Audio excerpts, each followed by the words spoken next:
talk about word of mouth and how that's important in marketing perspective. Follow me around and I will show you why you should continue listening. Hey Anna, can I ask you a question? Yeah, of course. When you want to buy a new product, what source of advertisement do you usually look into? I guess it would be recommendations from my friends and family mostly. Oh, okay, interesting. Well, Anna, that's very interesting. I'm gonna tell you why. Hi, good morning everyone. Good morning. Good morning. So, the reason for it being interesting is the fact that if we ask people around the Nordics and in Europe about the top most trusted advertisement methods, the number one is basically recommendations from people that the customer know who have already purchased the product. So that's why word of mouth is interesting in the marketing perspective. Well, that's nice and all, but do you guys even know what word of mouth is? No, not really. No. Well, let me tell you. Well, word of mouth is the informal transfer of purchase-related or consumption-related information between consumers. This can happen both before the purchase and after purchase in the customer journey roadmap. And the customer can be both a sender or a receiver of word of mouth.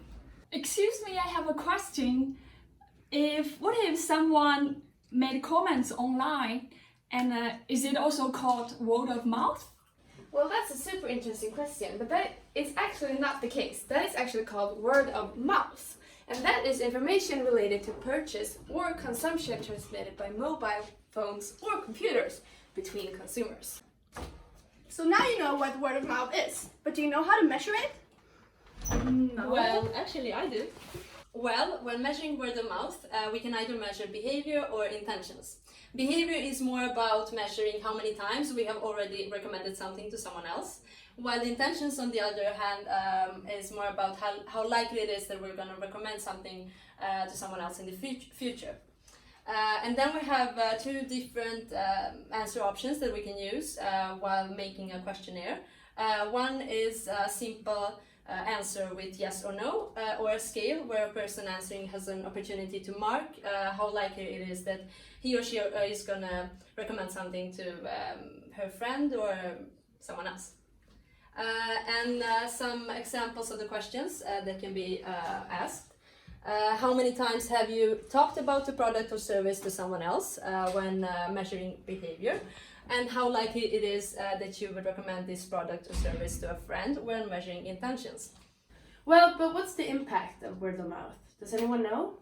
Yes, I can explain it to you. There are two different kind of word of mouth. Negative word of mouth and a positive word of mouth. The negative one can damage company's brand, and the positive one can have a huge impact on the brand. It can save a lot of advertising budget, and also it can pull a brand to a new market.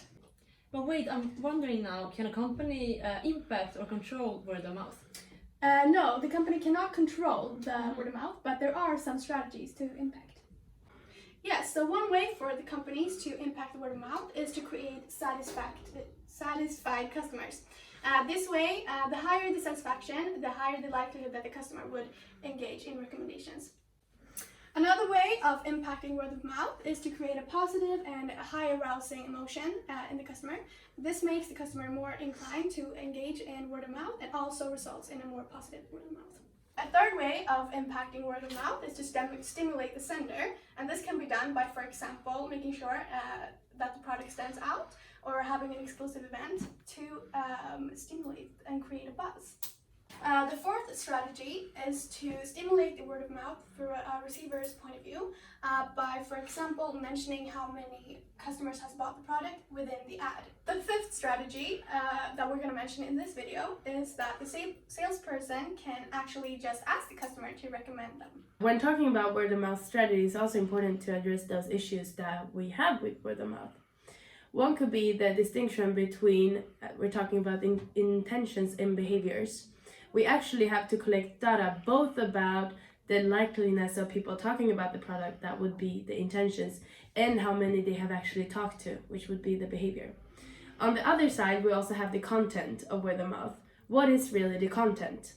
Word of mouth is not just only about recommendations, but also about informative and descriptive information source for future consumers. For example, online reviews on websites. Impact factor, the explicit recommendation versus just talking about things. Well, what is actually more persuasive? Giving a straight recommendation to someone, or when you as a sender deliver information about your everyday life? Bye! Thanks for watching!